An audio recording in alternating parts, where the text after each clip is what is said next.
me about it. Come on, let's talk about it. Change up the things you see. Open your mind to possibilities. Find your power, passion, and your purpose. You know it's time for you to walk in greatness. Let's murder mediocrity. Slay your goals, live out your dream.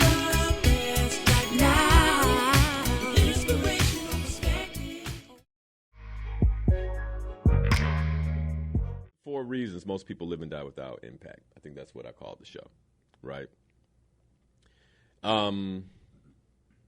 But it's bigger than that. It's bigger than that because this is also the four reasons why most people are spinning their wheels, the four reasons why most people struggle in relationship, the four reasons why most people are unhealthy and kind of moving along the broad path of human beings who are being led to the slaughter via diet. The four reasons why most people struggle in their relationship with the Creator. The four reasons most people don't know their purpose. And by the way, I can say this with some level of confidence because 8 billion people on the planet and just a few are making a difference. Now, that's not to say that some aren't in microcosms, teachers, the law enforcer that saved someone. I know we focus often on the ones that are misbehaving, but many are doing what they're making an impact in some way. So I don't want to discount that. But I'm talking about really living to your potential. Really living to your potential. So in some ways, this is a follow-up to why I hired my first life coach and a follow-up to the relationship talk.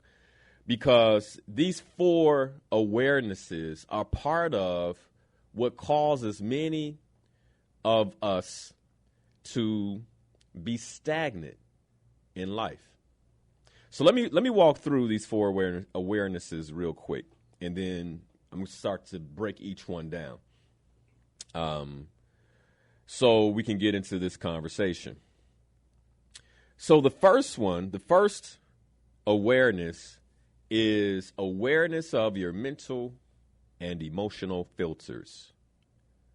The awareness of your mental and emotional filters. I'm going to go there. I'm going to explain it in a moment, but put it like this. If you just happen to turn on the radio this morning, you don't know who I am.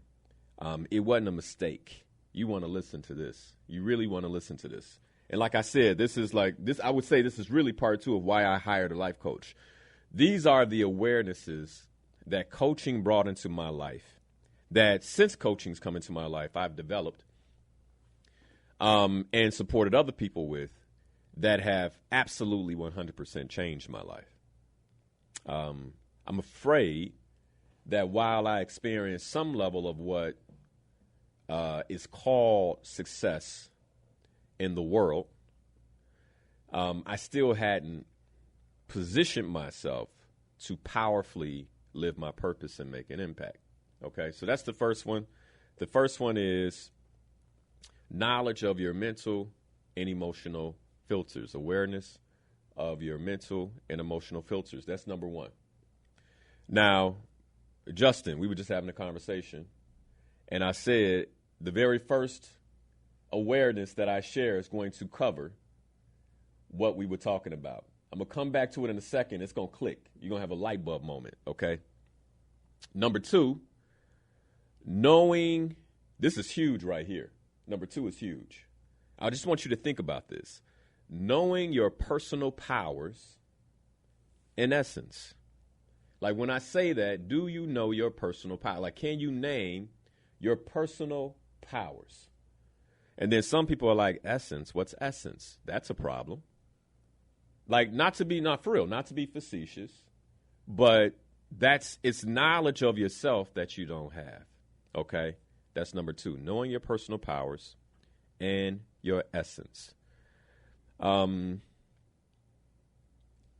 Actually, the reason why I'm talking about this today is because of a client that came to me. She's an executive, and is finishing up, like in the last part of the year-long coaching commitment that she made as an executive leader. And we had 2 sessions left. The last session is a completion session. And anyone who's worked with me, Slay Your Goals members, you know what completion is. So that last session is a completion session. So I opened up our coaching session saying, this is your last coaching session. Like, what do you want to get out of this session? And she said, I want to review and fully understand essence. That was, so think of someone who's invested an entire year in coaching, executive leadership, right? All those things. And based on everything she learned in coaching, she said to herself, I want to ensure that before I walk away from this commitment, I fully understand essence. That's one of the reasons I said, man, okay. And when we finished the conversation, I thought to myself, everybody should know this. Everybody. And so as I normally do, I bring it to you guys. But everybody should know this. Unfortunately, very few do. All right.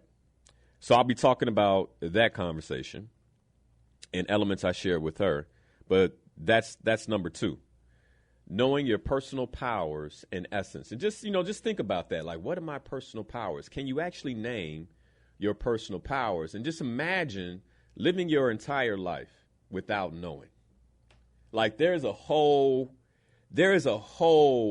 like fraction. When I say fraction, I ain't talking about an eighth. I ain't talking about, a 16th or a 30, a 32nd.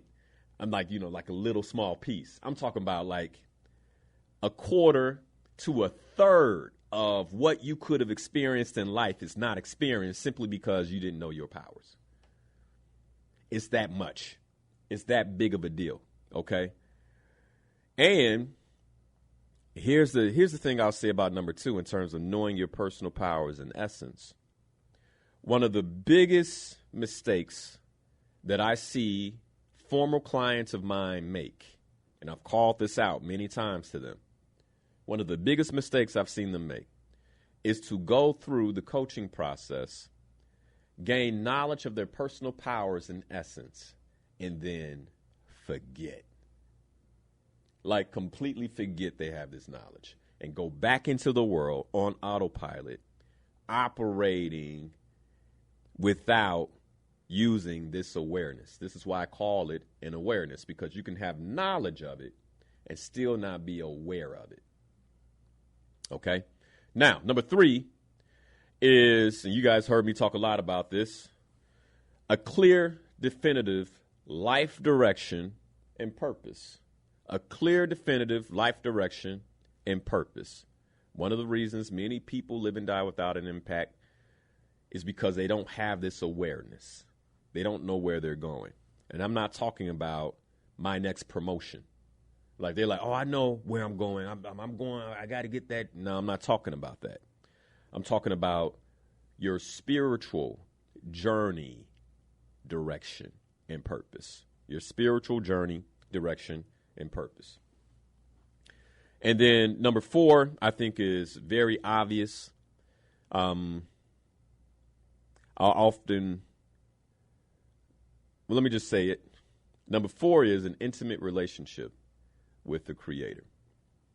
All right. Now, that's not last because it's last. I made it last because I think you all get that one, right? And check this out. As much as I think people get it, I remember when I was young, how little, how insignificant I made that relationship. There's something about youth and feeling invincible that keeps you out of relationship with the Creator. There's some young people who got it, man, and I think that's, but I'm just talking about myself. I remember my early 20s. It's like very little thought of the significance that the Creator should be playing in my life. Very, very, very little awareness to His voice. I think I had so much noise going on in my life that it just drowned it out. Whether it was the latest hip hop album that I was blasting in my car, no matter what, it was this lot of noise in my life.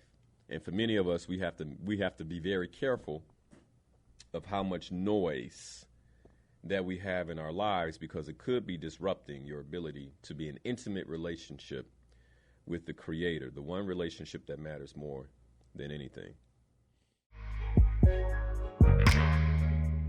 So the 4 awarenesses, the 4 reasons. Number 1, lacking awareness of your mental and emotional filters. And if you got a journal out, take notes on this, you guys, because you're gonna want to come back and review this.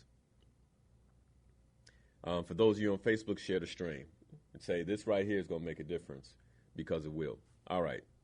The number 1, lacking awareness of your mental and emotional filters. So as an executive coach, one of the first things I do with my clients, the very first month a person begins working with me, before we do anything, is I support them in distinguishing their cognitive distortions. Now, I don't expect anyone to just kind of know what that means. That's a psychological term. So let me break it down. A cognitive distortion is a pattern. It is illogical or exaggerated or irrational thought pattern. But here's the thing, right? I can say that from the outside looking in. But what it does is it creates an internal mental filter, or another way to say it is bias. It creates a bias that basically fuels your misery. Like, think about this. Your misery, your anxiety, the negativity that we often give to ourselves. Like, this filter, this cognitive distortion, this mental filter. When I say a mental filter, I want you to think of it this way. If I were pouring milk through a coffee filter, what color would the milk turn? Just think about that, right? If I were pouring milk through a coffee filter, like this filter is like got coffee in it, and I'm pouring milk through the coffee filter, what color would the milk turn? We all know the answer to that. Brown. Okay. Now, what cognitive distortions are mental filters or emotional filters that were put in place at a young age. Something happened. You learned something where you were like, that'll never happen to me again, right? Like, it was a significant event of some sort where you were like, give me once, give me twice, maybe the third time. It's never happening again. And so a filter begins to go over the mind subconsciously that I need to run everything through this thought process, right? This is what we mean when we say a thought pattern, And this is a pervasive thought pattern that you use over and over and over again unconsciously. Everything runs through this filter. Now, here's the thing, because right now somebody's saying, no, that's not me. I'm pretty good. Well, here's the problem with your thinking that you're pretty good. Psychologists say that every human being on the planet has one or more of 16 different cognitive distortions. So now, let's just sit with that for a moment. It is safe to say that I have cognitive distortions, and that you have cognitive distortions, and that most of us don't even know what they are. Let that just sit. So how you're navigating life and how you're moving through life is being filtered through a lens that you're not even aware of.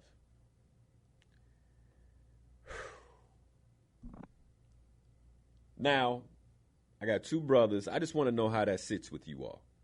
Got the two brothers in the studio. How does that sit with you? Justin, turn on our day's mic.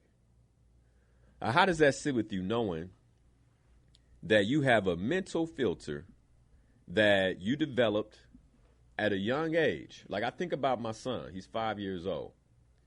I would say that for the standard of an adult, he's not quite sane.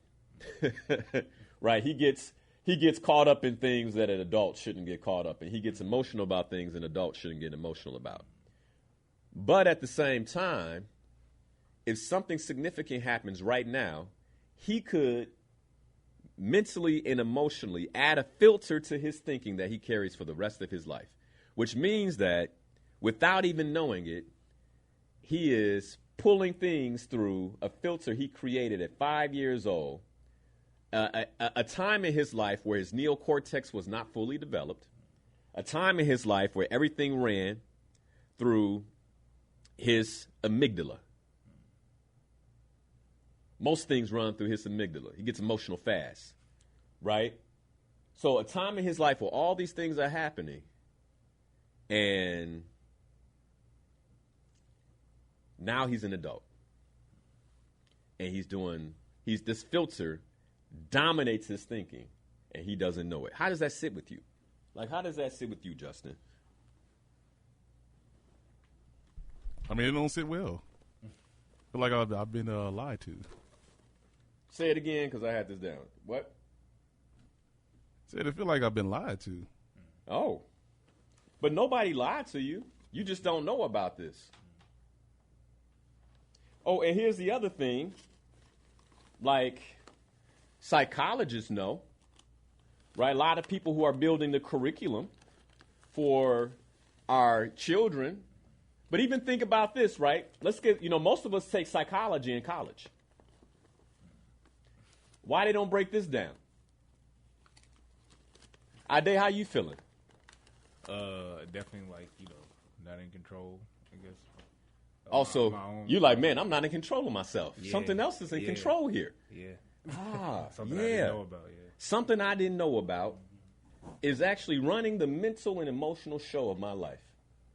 Now, let's back up a little bit and remember that one of the things that we talked about a few weeks ago, just a couple of weeks ago, was the power of emotion and how we create through our emotions. So now let's put all that together. That means I have emotional filters that are getting in the way of me powerfully creating my life. Whew. Like some folks, this is why you've been feeling stuck for years. This is why you've been feeling like you can't get where you intend to go for years. Some folks, decades, same thing, because nobody told you.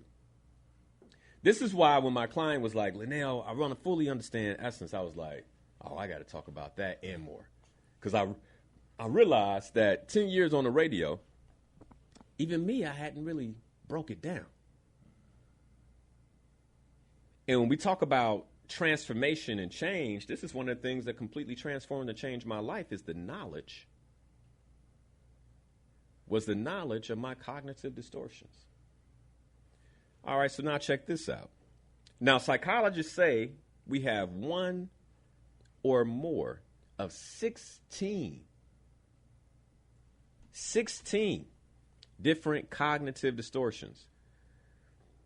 And I'm not going to go into all of them, right?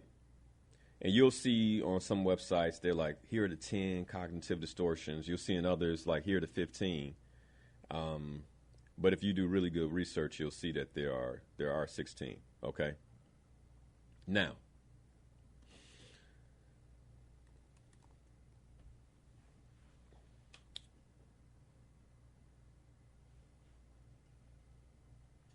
here's where I want to go next, right? So we talk about these cognitive distortions.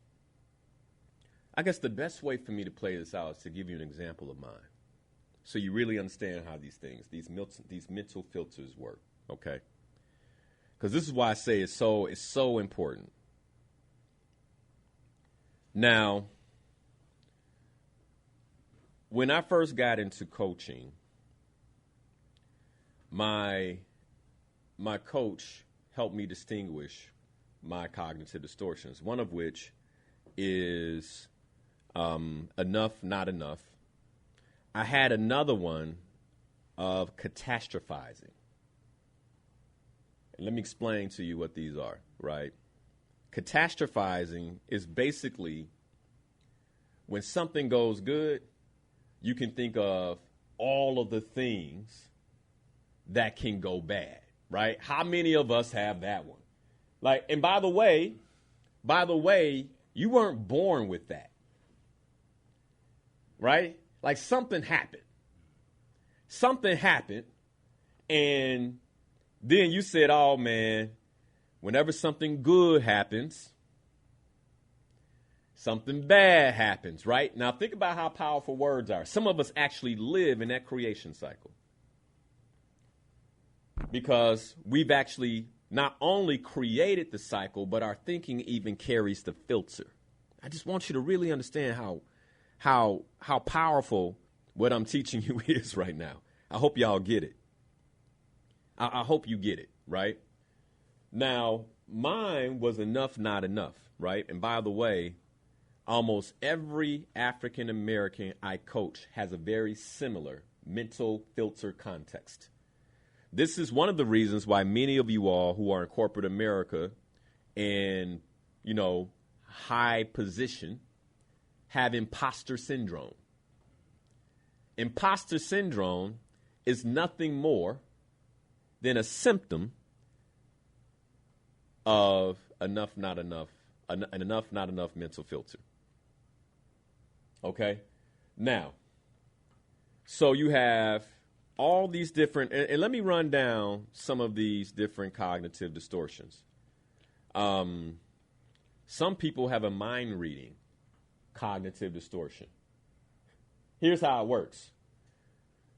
I know what you, so for real, that's what you're going to do? What are you talking about? I ain't even said a word. I know what you're thinking right now. It's like, but you don't.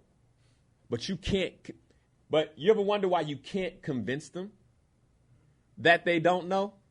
Because their mental filter actually says they're pouring milk through a coffee filter is brown. You can't tell them that they don't know. They don't know they don't know. They don't even begin to understand that they don't know. And that by assuming that they know, they're going in a completely different direction, and it's separating them in all their relationships. This is just a few. This is just a few, right? Some of us, why we're not in a relationship, is because we have unrelenting standards. Like, you are incredible. You can see everything wrong with somebody. Like, your standards are higher for everyone else than they would ever be for you. Think about that. We encountered some of that last week. Right? Like, your standards for everybody else are ballooned in contrast to the standards, like, and you can't see it. You can't see it. Others have entitlement beliefs. I mean, it just goes on and on. Like the feeling that and here's the thing, you are special. But again, remember that faith is belief plus action. You have a lot of people who feel entitled to just believe. And you can't really help them understand why action matters, because I believe in an all-powerful God, Linnell. It's like, yeah, but you have to take action. They can't see it because of the mental filter, right? Okay, you can give them an example like the example. You can give them scripture. They'll give you another scripture in another direction. There's another one. I'm going to just put this one out here because this is part of what messes a lot of us up. The halo effect. here's how the halo effect works. I know that greasy foods kill. But this right here ain't going to hurt me.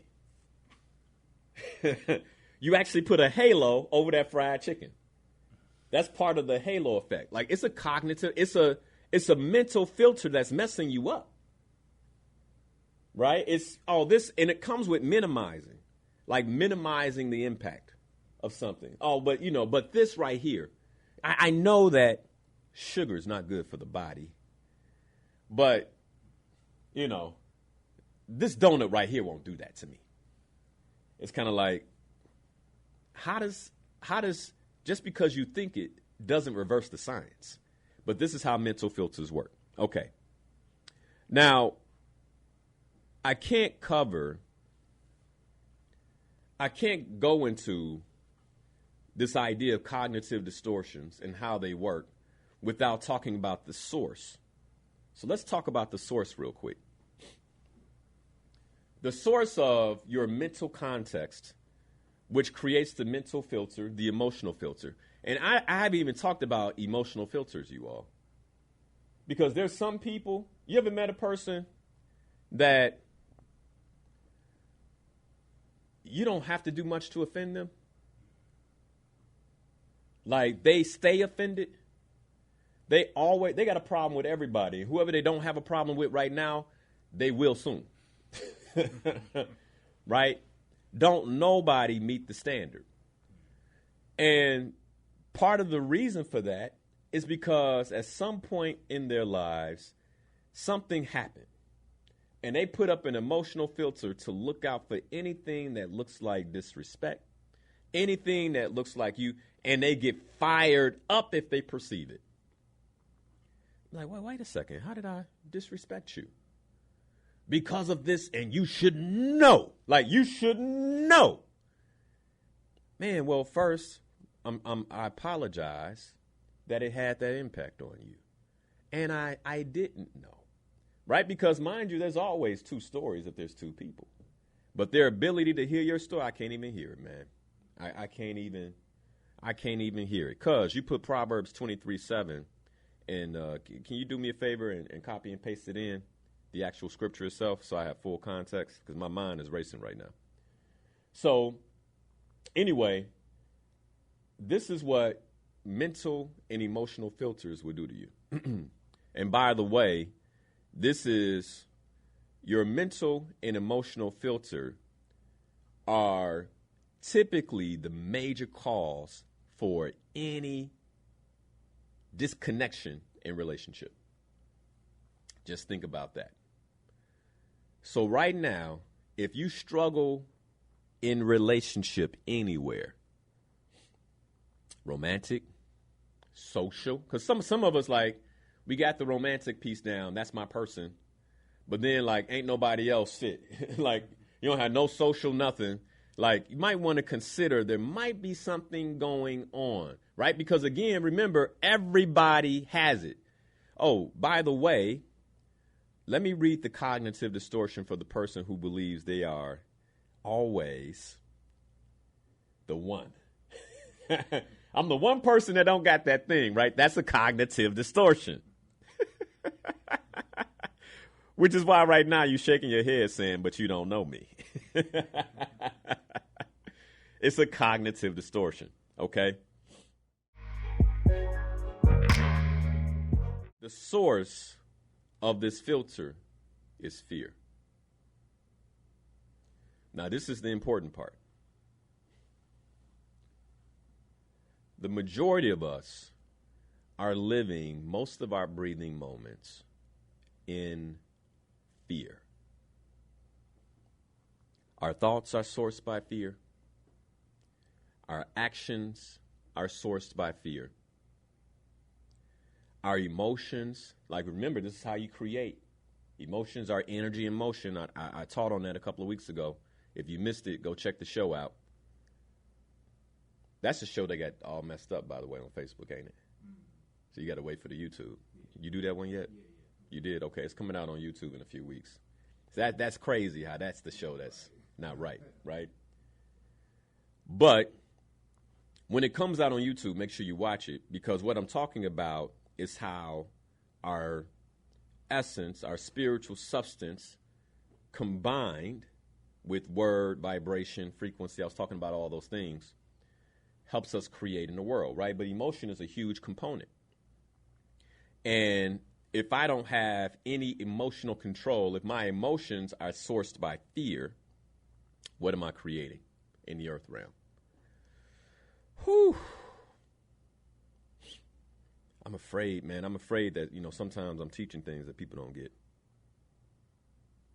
Okay, now, I'm really trying to be slow and thoughtful and prayerful about how I teach this. So, if everything is sourced by fear, my thoughts, my actions, my emotions, then it's likely I'm creating the things I fear most in my life. Those financial struggles. This is why I often say, like, the struggle you created. And at the same time, believe me, for people in my community, us so-called black folk, I get what's been done to us. But at some point, we've got to go through a healing process. And part of the reason I get up every morning on Sundays and come out here, it ain't always easy, y'all. My family moved last weekend. I still showed up. Like, we went through a whole move. I got up and I came here, right? That's the reason I show up this way, because I got this burden and this fire, and it's like there's so much I feel like needs to be taught. And we need to understand as a community and how we move. Because as long as I give somebody else the power over me, they have the power over me. And when I blame them, I give them power. Now, every human being has inside of them this urge to survive, right? Not just human beings, but even animals and insects, etc. All you got to do is flick you ever flick an ant or a spider, you just push them with your finger and see how they take off. They running for their life, right? They have an urge to survive. Something kicks in and they have an urge to survive. Now, as human beings, we have this same urge. And what happens is, for many of us, it's overactive. Because you will survive. Like, most of us are going to live fairly well, depending on your diet and stuff like that, right? But the things that are going to kill us aren't the things we're afraid of, unfortunately. Like, we don't have, like, this is how it really should go. If you really want to, if you want to call us rational thinkers, like, because as a human being, if you want to say we have a rational mind and we're rational thinkers, this is how it should be. If I'm rational, most of my fear and like urge to survive and reaction should happen in the grocery store. As I'm walking down the grocery aisles, you go into that sugar aisle with the cookies and donuts, and she'll be like, like, your heart should start beating. Get out this aisle. Get out this aisle. It'll kill you. It'll kill you. Most of us, though, we just pleasantly walk through with a smile. What we got today? What am I going to get today? Right? This is how you know, like, something ain't right. This is how you know the filters ain't working right. Because that, you should have like a life or death reaction to that owl. Most of us, that's what's going to take us out. I hate to say it. It's not going to be a saber-toothed tiger. Right? It's not going to be Tyrannosaurus Rex, right? My son is into dinosaurs in the prehistoric period, right? You know, man, we could be at the zoo and we see that lion through the glass and our heart start, woo, woo. If he ever got out, it's like he ain't getting out. Ain't nothing to be afraid of, right? We're not rational thinkers. Human beings, that proves we're not rational. When you in the meat aisle, you walking past the pork chops, your heart should start beating fast saying, it'll kill me. But it don't. Your mouth will start watering. You're like, That proves we're not rational. Something ain't right. Something we've been, and you know what's not right? The programming. We have been reprogrammed early on to be afraid of things that we should be attracted to and attracted to things we should be afraid of. So now when you think about survival, how we think about survival is all messed up. It's all messed up. Now here's the thing. When we get to number two, I'm going to break down for you how the spirit works and how the spirit will let you know when to be afraid. Because we've all been in that situation where maybe somebody walks by or they get into the elevator and you're like, oh, broski ain't right. He ain't right. I'm saying, as a man, you on guard. You like, okay, he liable to do something. You know, so you want to be on guard. Even when he look at you, he like, okay, he ready for me. All right. I'm going to wait for the person that's not. How do you know? How do you know? How do you get that feeling? That's spiritual. But see, that's a part that if we're not careful, that our tendency to only focus on surviving and the fear of things we've been programmed to fear will mess us up. We start second guessing our intuition, our gut, our spirit. Don't let this information age fool you. Don't let it fool you. I don't care if you Google it 30 times. Your spirit say it ain't right. It ain't right. You know what I'm saying? Like, this ain't right. So, okay, a little bit more on number one, and then I'll go to number two if I have time to really teach number two. Might just spend the rest of the show teaching number one. Y'all tell me, you know, on Facebook, I can see you guys. You know, you tell me what you think. You want me to really break this thing down or not? Or tell me if you want me to go to number two. Okay, so fear is the source of our need to survive. Now, I want you to think about this. We live in the 21st century. Even here in Chicago, if you ran out of food, you would still eat. There are churches with food pantries. Tell me where's the lie. Tell me where's the lie. Like, you could run out of money to feed your family, and as long as you have access to information, you will still eat. There are pantries that give away food, et cetera, right? Even if you couldn't pay your mortgage, there are programs that would support you, if you have the knowledge, that will support you in keeping a roof over your head. Now, Maslow says that our major concern is with these type of needs, food and shelter, et cetera. And so if we don't have those concerns, then that allows us to move to a more altruistic level of living.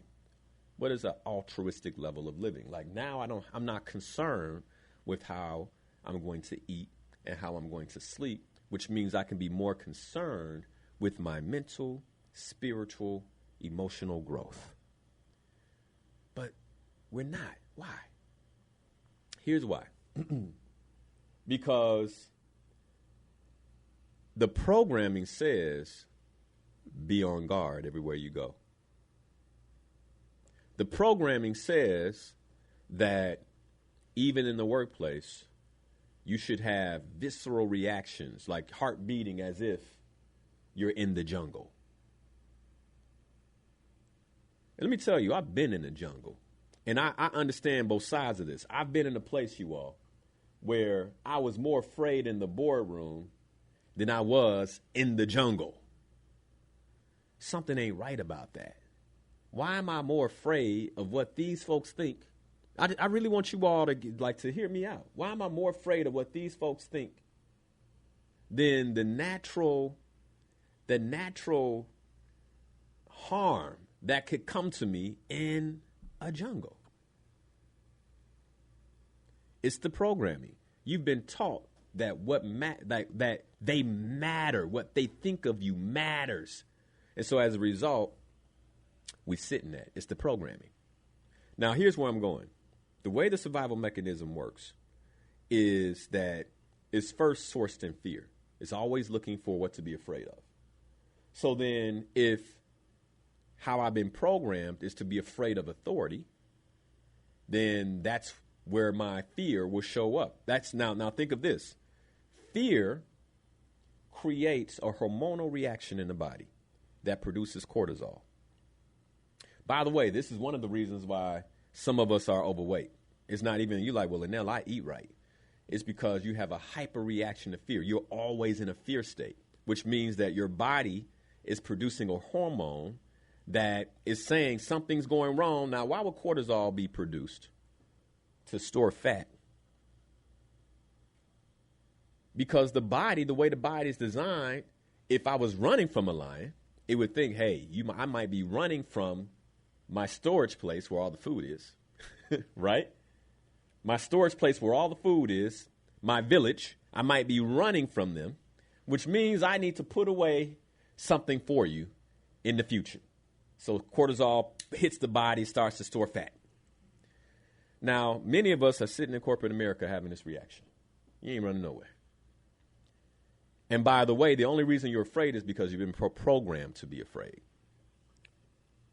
Because even if they say you're fired, you're going to be okay. Many of us are dominated by fear at a time, like when you think about history, at a time in history where we all should be in some way ascending to new levels of altruism. Like, we should be so spiritually in touch. We don't have nothing to run from. How is it that our ancestors had more time to pray than we do? Let's sit and think about that. I mean, they had real life. I was watching a video, Black History video. Woman said she got up at 4 o'clock in the morning to start her day because that's the only way she could get up and eat and cook food for her family before she had to be in the fields. Think about that. And by the way, she had real present dangers to be concerned about in Jim Crow South. Real present dangers. I mean, it wasn't thought up. These were real and present dangers. And here we are now. And we're still operating the same way. But it's not the real and present, it's the perceived dangers that slow us down. Mental filters, mental filters, mental filters. So fear is at the core. And then around our fear is the automatic way of being. This is our self-defense. This is the facade that we put up that I'm not afraid. Because if I'm operating in fear all the time, the reason nobody else knows, and I know some of y'all are like, Linnell, get out of my life. But the reason nobody else knows is because you show up with your facade. Your facade says, I'm confident. Your facade says, I look good. I'm ready. But internally, you're scared. And then here's the thing. Here's the thing. For many of my brothers out here, we've become so separated from the emotion of fear that we don't even know when we're afraid. It shows up as anger. But you so mad because you scared, bruh. So what happens is most of us are then only going. The focus, and again, I'm talking about the reasons why most of us don't, like most people will live and die without making an impact. The reason you'll live and die without making an impact is because when everything is sourced by fear and you're wearing a facade, then your only goals are what feels good. This is why the vacation is the next big thing that matters. This is why getting to the mall to get that new outfit is the next big thing that matters. And so what happens is human beings who have an unlimited power to create are now creating in micro capacity. And we celebrate this micro capacity. Ooh, look at those Gucci shoes. That's nothing. That's nothing. That's nothing. You went and bought something. Like, anybody can do that. But we celebrate this stuff. Woo, look at you. You look, oh, my God. We celebrate that. And that becomes the next big thing. And by the way, we internalize this. Like, wait until me in the mirror. Wait until they see me. Oh, it's the next big thing. Ooh. And don't let nobody react. If they don't react to that, ooh, something wrong with them, or we internalize it and something's wrong with me.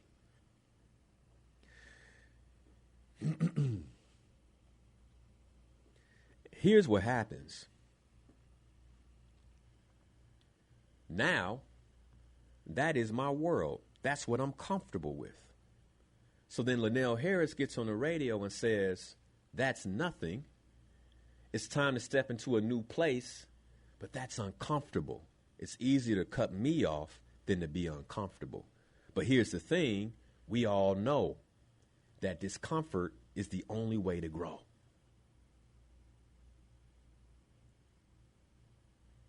So then maybe you should get uncomfortable and learn more about these mental filters that's driving your behavior.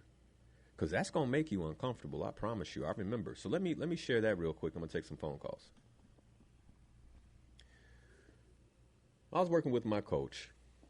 He helped me distinguish that my cognitive distortion was enough, not enough, right? And I remember when he said, man, your language, everything is enough, not enough. Like you're measuring everything in your life. So you're measuring your relationships, you're measuring yourself, you're measuring your money, you're measuring your work, you're measuring your performance, you're measuring everything. And it's exhausting. That's why you're so tired all the time. And I remember when I finally saw it, it was overwhelming and uncomfortable because I started seeing it everywhere. It was just like, man, like I'm doing it everywhere. But that's how filters work. I'm like, I'm doing it here, I'm doing it there, I'm doing it in my performance at work, I'm doing it with my boss, I'm doing it. Even when I made the declaration to leave corporate America, the one thing I had to overcome was that mental filter that told me, not only will you not be enough, right? Because I wouldn't have a title given to me by a corporate entity. Not only will you not be enough, but you also won't have enough money. And it felt real. It felt real. It's a filter, but it felt real because it had access to my mind where everything becomes real.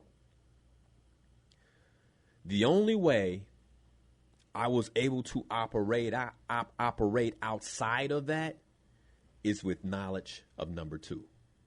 What is number two? Number two is awareness of my personal powers and essence. Awareness of my personal powers and essence. This is what allowed me to begin operating, and not just me, but other people all over the world who are creating powerfully. They have access to something you don't. This is what's helping them push past fear, because they're able to actually switch boxes. If you think of your mental filter as a box, right? Enough, not enough, all the things I talked about, mind reading, think of it as a box. I have to actively choose a new box to create something different. I have to mentally choose, I'm not going to think this way. I'm going to think this way. And by the way, that's uncomfortable. And so if fear rules my life, the likelihood that I choose that way consistently, it's much easier to go back to what I know. If you all remember when those Boeing planes were going down, one went down in Malaysia, one went down in Ethiopian Airlines, right? What did the FAA say? Now, mind you, those were a few hundred lives. FAA was like, ground them all. Ground them all, right? Boeing stock fell. Like it was, but we remember this, right? 1.5 million people dying a year from something that can be solved, that could be helped, right? That could be regulated. The government will regulate they regulate what they want to regulate, right? That could be regulated. 1.5 million people dying. How many planes would that be crashing a year? Just think about that. Just think about that. And this is what I mean. Some of us are scared to fly. I got people all the time. Ghana, huh? Oh, I don't know about Ghana. Man, yeah, how long is that flight? Well, I don't like planes. Why you don't like planes? Because, you're in the air. Fear. So you're afraid of flying, but flying is safer than the way you eat. We're not thinking about, I had people who call me crazy. You scuba dive? You crazy. Man, you was scuba diving with sharks? You crazy. I'm like, I just look at the numbers. How you cut it? You telling me I'm crazy? But if I say you crazy based on your diet, people get offended.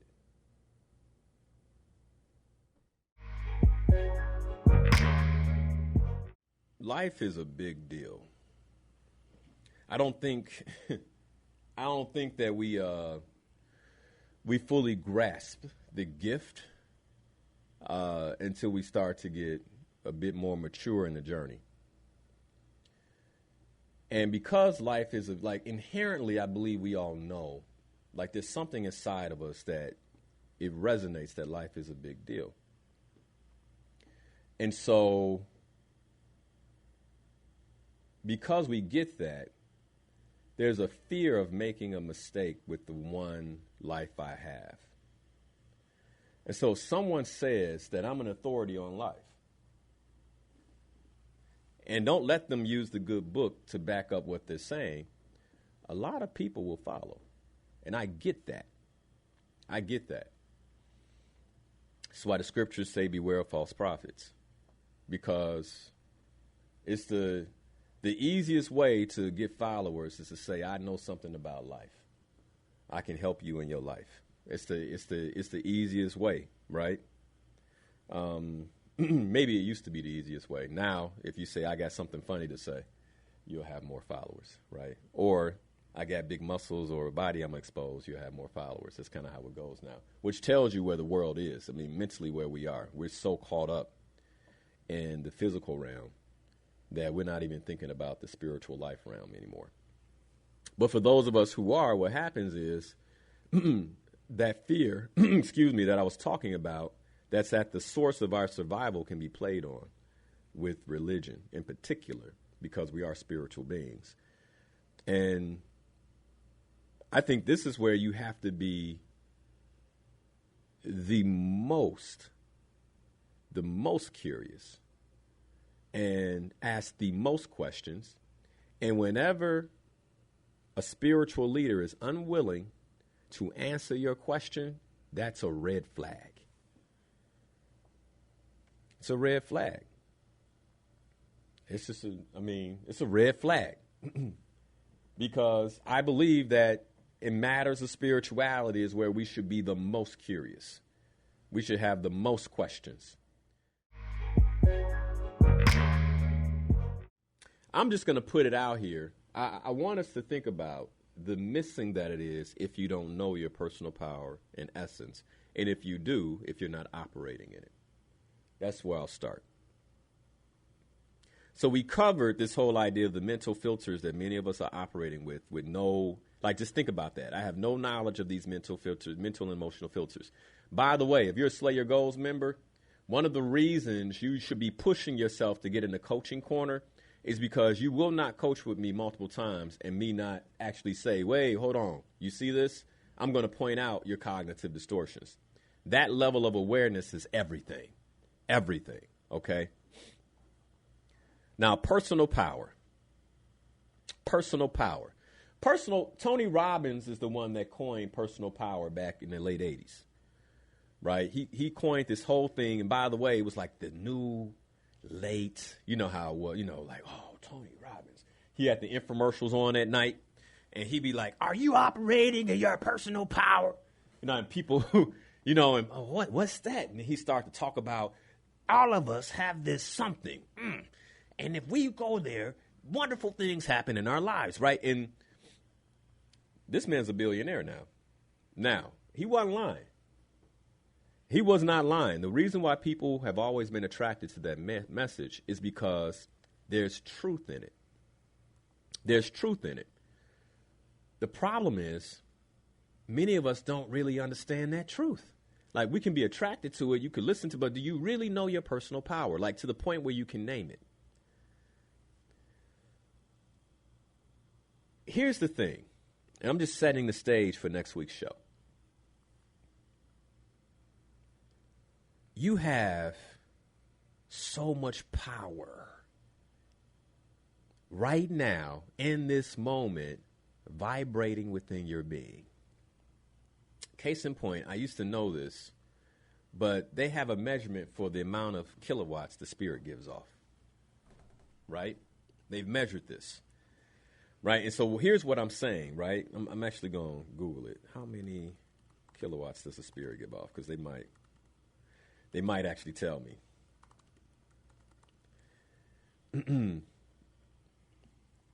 Oh, yeah, they got it. It's here. Let's see.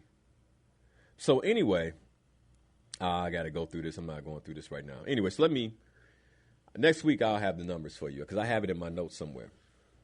But the human spirit gives off a tremendous amount of power.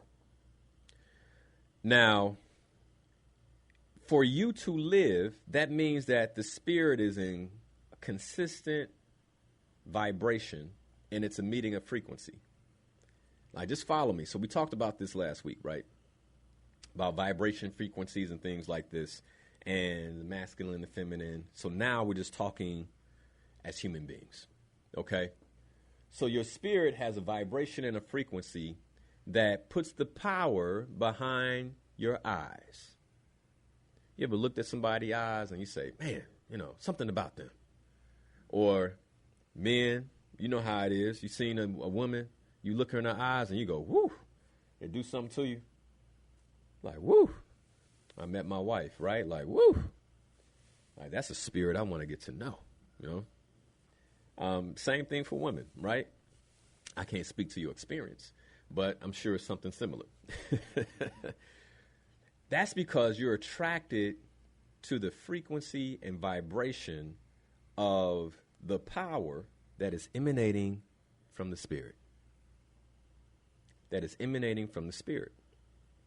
Now think about this. If there's a frequency and vibration, call me out if I'm lying. Somebody say, Linnell, you ain't right. Call me right now, 773-591-1690.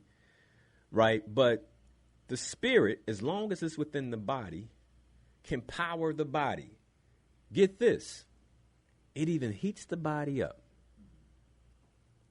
98.6 degrees. Because when the spirit leaves, last I heard, the body gets cold. Right? The body gets cold. So that means that the spirit has a tremendous level of power, vibration, and frequency that most of us never tap into. Yikes. Just think about that.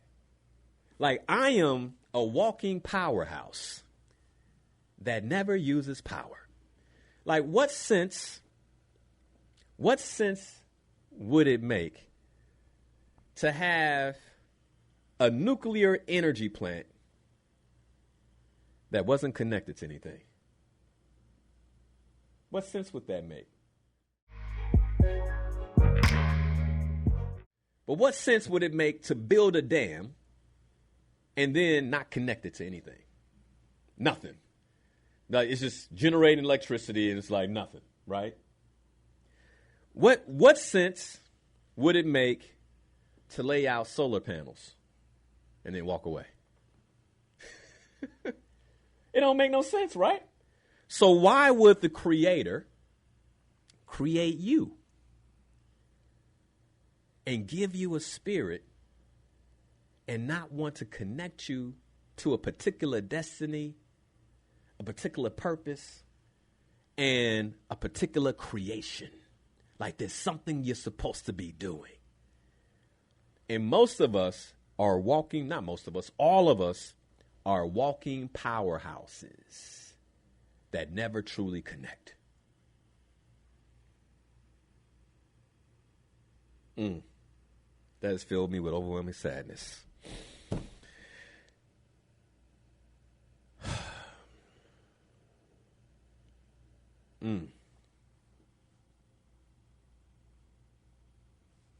We never connect.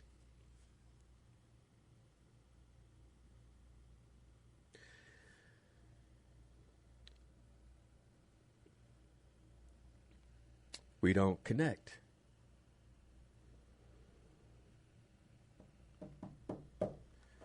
The Creator and His goodness gave us the most powerful part of Him.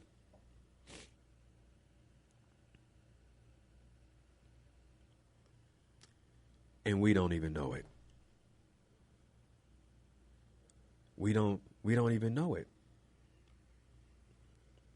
So we move like weaklings through the earth realm where we have absolute dominion, where we can create and recreate anything. Even in our own community, we have such clear desires. And we call ourselves the most powerful people on the planet. And then the evidence is there. Because when we do create, look how it tantalizes. Look how it moves. Look how it electrifies people. But we can't create our blessings. We can't create our freedom. We can't fully create our emancipation. Or is it that we just don't understand how powerful we are?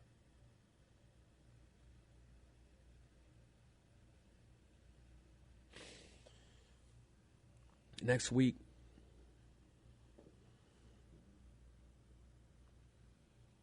I'm going to teach on this thing and break down for you how powerful you are. Like, really, I want you to really understand it. Which is why I didn't go into it in 15 minutes.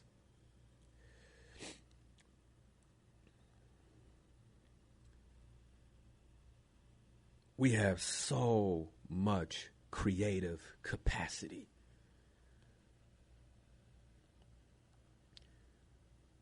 Most of us have been shrouded by the mental and emotional filters, and we're in a spin. We're in a circle. And this is why we're in the circumstance that we're in. You could play the game if you want to. Say it ain't me. Or you could play the game of, I want to stay comfortable. But is the struggle really comfortable? Is the way that you're living day in and day out really comfortable? Or have you grown so accustomed to discomfort as your comfort that you're unwilling to change?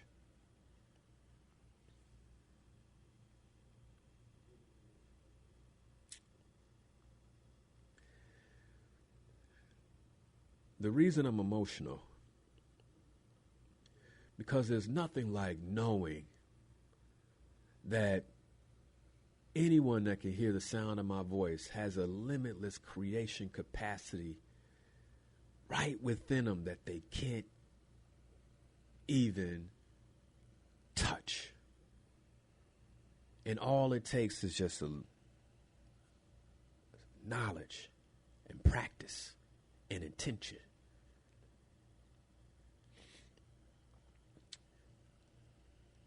When I was 21 years old, I was so confused. So confused.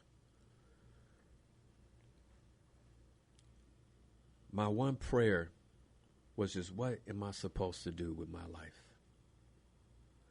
On the outside, the facade looked tough. Worked out. You know, you look at me, you think, man, this guy here. On the inside, I was in turmoil. Because I was in a loop. And I felt like I was in a loop. And I felt like things just didn't add up. Today, I'm 46 years old. God willing, I'll be 47 years old this year. And the work the Creator has done in my life, He's done with knowledge.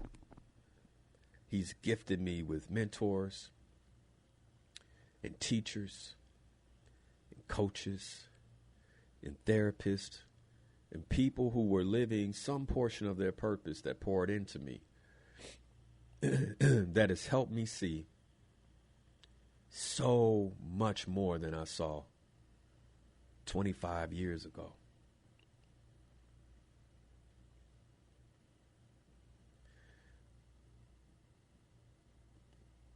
When I first came on these airwaves, I just wanted to support and help people with the little that I knew.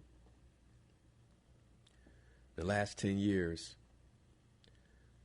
I believe the Creator has blessed me with a completely different level of knowledge and wisdom. And it's why I'm emotional, because I'm not always sure how seriously it's taken. And I'm not always sure how to get it out and how to communicate it. One thing I know is not popular. It's not sexy. You got to sit down. You got to listen, and you got to think. Some of us are moving so fast. We become so addicted to entertainment, we're not willing to do that. And because of that, we're living so far beneath our potential. And it's painful to watch.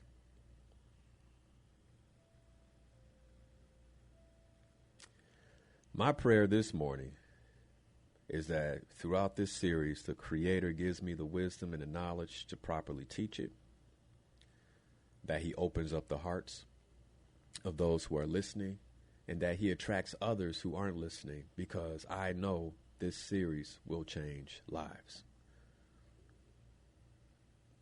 I know it. Hey, my inspired peoples. Linnell Harris here, certified ontological coach and trainer. I'm so excited that you're watching the channel. By the way, did you know you can catch the show live at 7 a.m. to 9 a.m. every Sunday morning? You can. All you have to do is go to my Facebook stream, Coach Linnell Harris, catch the stream live, or you can listen to the radio show via iHeart at WVON 1690 AM. But since you're here, if you love the content, I ask that you share it, like this particular video, and subscribe to the channel. I hope you're having a great day.